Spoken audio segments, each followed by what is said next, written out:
We turned one property into a 5-unit rental machine right here in Puerto Vallarta. And in today's video, we're going to talk to you about how you can do the exact same thing with a 1-bedroom unit. In this video, we're going to be teaching you how to set up your rental business for success. And we're even going to be sharing with you this one tip that doubled Tom's bookings and no one is talking about. So stay tuned to the end of the video for that great tip. Hi, I'm Hannah. And I'm Tom. We're real estate professionals here in Puerto Vallarta. And every week we share strategies for investing smart in paradise. Today, we're sharing how Tom bought a single property and transformed it into a high-performing rental, and how you can do something similar even with a 1-bedroom condo. Hi, everyone. Thanks for joining us today. So Hola. today, I am interviewing Tom. Tom used to own a beautiful guest house over in Alta Vista, and we're going to talk about his tips for success and how you can successfully model your rental business. So, Tom, tell me, why did you choose PV? Well, it's interesting. We chose PV because we had a friend invite us here back in 2008 and said, hey, you guys should come to Puerto Vallarta. It's a really all-inclusive, diverse, up-and-coming city. And yeah, we came on vacation, and lo and behold, 2018, we moved here full-time. And we bought a guest house, and yeah. That's great. There's something about the city that just draws people in. Absolutely. And it's like a magnet. You can't leave once you're here. You're stuck. I always tell my clients that you don't pick the house or the condo, it picks you. And I really believe that. And that's what happened to us. And the town even picks you, Absolutely, right? yeah. So tell me about your property. What it was like when you bought it, and like how you converted the space. Yeah, it was really interesting. When our realtor sent it to us originally just through the MLS, we weren't interested at all. And actually, we had kind of discarded it. And then when we came back and he said, hey, I really want to show you this property. And he took us to it. And it was that aha moment. I mean, it was like all the stars aligned and everything. We knew that we were going to move here and we were going to buy this property. And, you know, it was an old villa. It didn't have 220 electricity. It didn't have air conditioning. It didn't have windows in some of the rooms. And we saw an opportunity to come in and, make it beautiful. And that's exactly what we did. Okay, so what worked with rentals? Like, what are your tips? What is it that worked and what is it that didn't work?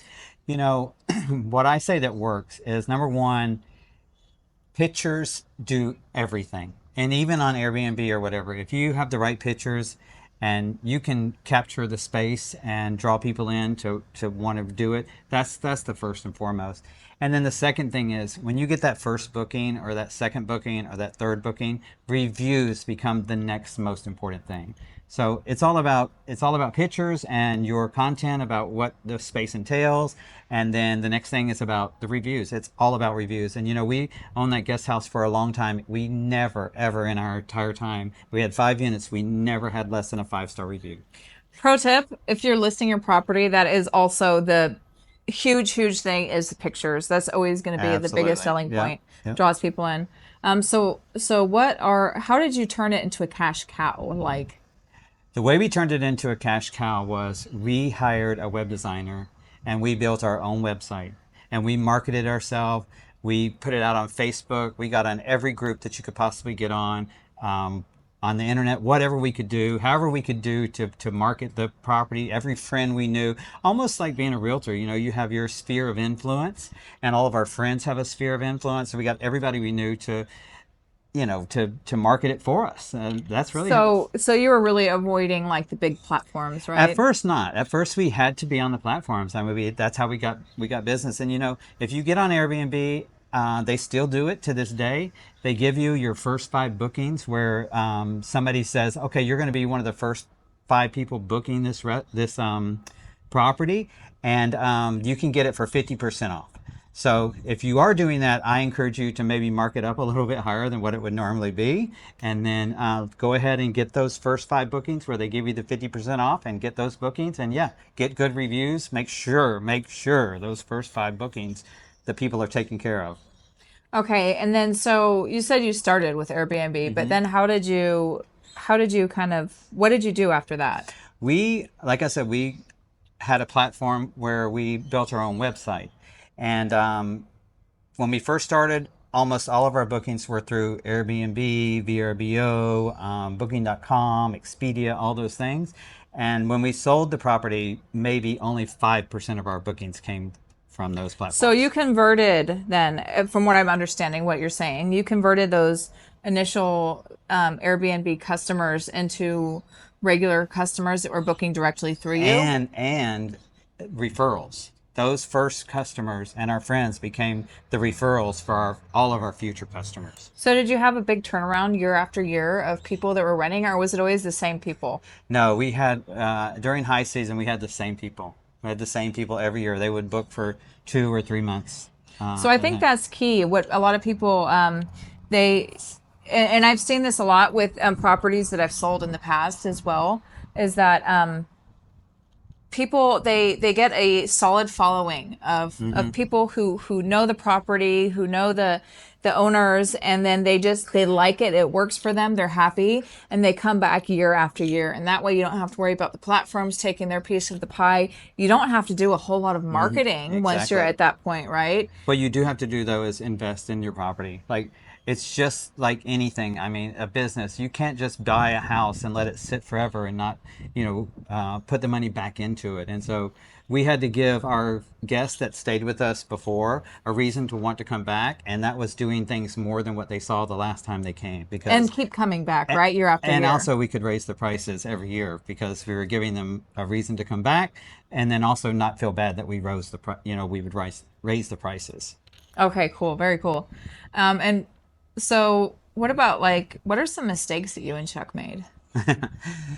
The mistakes that it's like opening any business. You have to be committed. That's first and foremost, and communication is key. Not just with your family outside of Mexico, but with each other. And sometimes, we wouldn't stop to enjoy the paradise that we live in. And, I talked about it before where a mistake that we made was we moved down here and we were so wrapped up and involved with our business that we didn't even enjoy the reason why we moved here, which was like going to the beach or doing these things. And so, we made it a point that every single Friday it was going to be our board meeting, and our board meeting was at the beach every single week. And so we would take our lawn chairs, we would go to the beach, and we would sit on the beach, and we would have our board meeting, and really we just talked about life and why we moved here and what we did, and we loved it. Okay, so I mean, do you think if someone who's wanting to just get their foot in the door and this is their first investment in Mexico, do you think they would want to take on a whole guest house, or what do you think they should do? Well, okay, so one thing that I have to back up a little bit on is we also had Airbnbs in Austin, Texas, where we were from. So we were familiar with how to do it. So I would highly encourage anybody that's looking to move to Mexico, especially for a business, to maybe start with something smaller. 5 units is a lot, especially something that you have to convert. Um, you know, so I would encourage you to maybe buy something that you can rent through a platform or even through a rental agency. If you're not planning on living here full time, running a guest house without that is almost impossible. You have to be here to do that. So I think a 1 or 2 bedroom condo would probably suffice, right? Even a 1 bedroom with a lock off or a 2 bedroom with a lock off, where you could have half of it and maybe you rent out the other half. And you have your own space. You could leave your stuff there and you could rent out the other part of it, or you could have all of it for yourself if you wanted. Right. So I definitely think people who are just like new to investing in Mexico and Puerto Vallarta specifically, they should probably stick to something lower budget. So probably between $200,000 to $300,000 for their first property, right? Absolutely. If you can get a 10 or 15% ROI, I mean, especially in this, Puerto Vallarta is like one of the top destinations in the world. It's the fourth safest city in Mexico. I mean, there's every reason in the world to invest here right now. Absolutely. I agree. I think there are, I mean, they're not super easy to find, but there are properties where you can invest, you can put in $200,000 to $300,000 and get a 15% ROI. You probably would have to go the pre-build route for that, but it is definitely possible. Absolutely. And we can actually share with you some rental numbers that we have on a 2 bedroom and Cinco de Diciembre that gives you very similar numbers for that. So we'll share that in the description of this video. And tell me, what are some essential features that you think that a successful rental has? Today people, they really want a view. I mean, everybody wants to be in paradise, and they didn't come here to stare at the street. And if the closer you can be to the beach, the better. I mean, they want to be near the So what action. about accessibility? I think it's important to note that renters down here, the more accessible the location, you're going to have a higher outcome with renters, right? So if you're in a flat, easily walkable area that's in the vicinity of shops, of the beach, of restaurants, Yeah. Has grocery an stores. elevator, it has a pool, it has a gym, all the things that people, they say they're going to do when they go on vacation. What's that? They probably Well, don't use the gym, but I think they it's want them. also it's important to note that a lot of people who come down here are on workcations Yeah. too, right? So I think We had that a lot, actually. We had people that were digital nomads that would stay, especially if you have a kitchen and, they can cook themselves. And there are people that do that. yeah. So, for sure. Absolutely. And so for your nomads, what was it that was crucial that they were looking for when they would look at a listing? Well, it's always internet. They wanted you to send them the internet speed, and do you have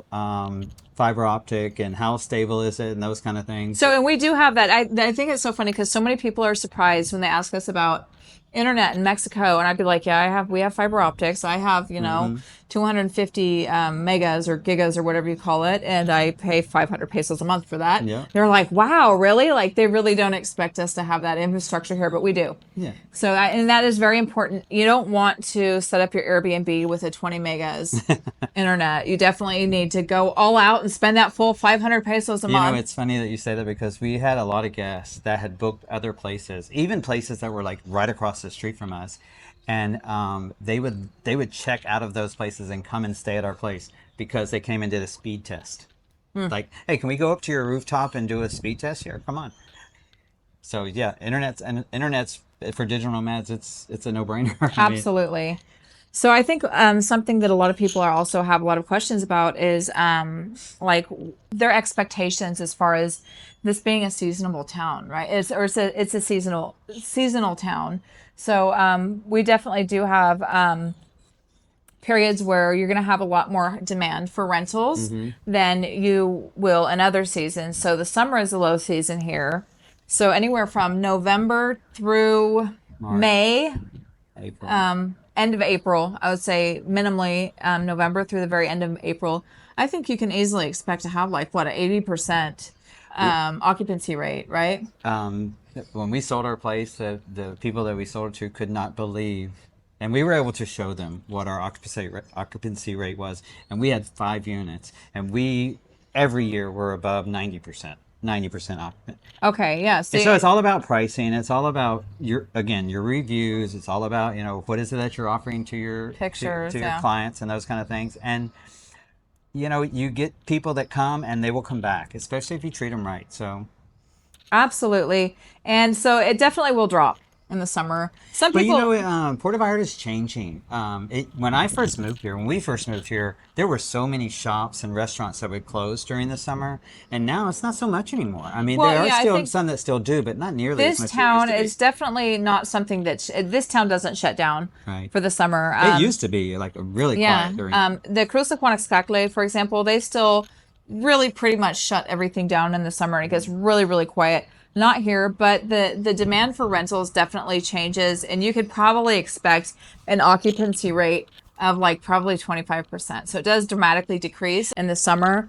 It does get lower, and then there's a lot more competition, so the prices would drop. And for some people, it's not worth it. So a lot of people actually opt out of renting in the summer because how the electricity is charged here is on a tiered basis of depending on how many kilowatt hours you use. So a lot of people can be really they're just so inconsiderate when they're using your AC. They'll turn it on and they'll have windows open and they'll leave for the day and leave your AC on and come back, and that can definitely make your expenses skyrocket, right? So some people do opt to not rent at all. So I mean, there's options, and another option that people do is what they'll do is if they have property managers that are here, they'll just have the property manager take a picture of their electric meter when the guests check in and another picture when they check out. And they charge them per kilowatt hour. So the electric is charged separately. Usually people coming in the summer are staying a little bit more long term. So they're usually probably minimal 2 to 3 weeks. And it's not so much about the money, but it's making the renter more conscientious about the use of electricity. And that really helps keep your electric from skyrocketing. So there are options. But even that being said, people who choose not to rent in the summer, they still tend to do really well. And they can still achieve that 15% ROI annually and block off a few months of the summer. So finally, we want to share with you guys this tip that actually allowed Tom to double his bookings through his website. So on Airbnb and on VRBO or most of those platforms, you're not allowed to post a picture of the name of your business or anything like that. You can't post. You can't have pictures that have the name of your business. So, you know, Mexico being Mexico, there's tile everywhere. So we went to the tile place downtown, and we had tiles made that said, with a Facebook logo and an Instagram logo that said at blah blah blah.com. So we posted those tiles, or we attached those tiles all around our property. So anybody that was in our property taking pictures, and even the pictures that we had on Facebook and on Facebook or on Airbnb or on VRBO, those tiles were in those pictures. And so whether you were wanting it to be in your picture or not, it was in there. But once we did that, our bookings to our website went through the roof. Oh, wow. So all of a sudden, our Airbnb bookings went way down, and our bookings to our website went crazy. So figure out ways to get the name of your place, whatever, even if it's just your the name of your house. Like ours is La Vida Serena. So, you know, at La Vida Serena, have your website and put tiles around there so that people, when they take pictures, they're in the picture. Oh, great. Awesome.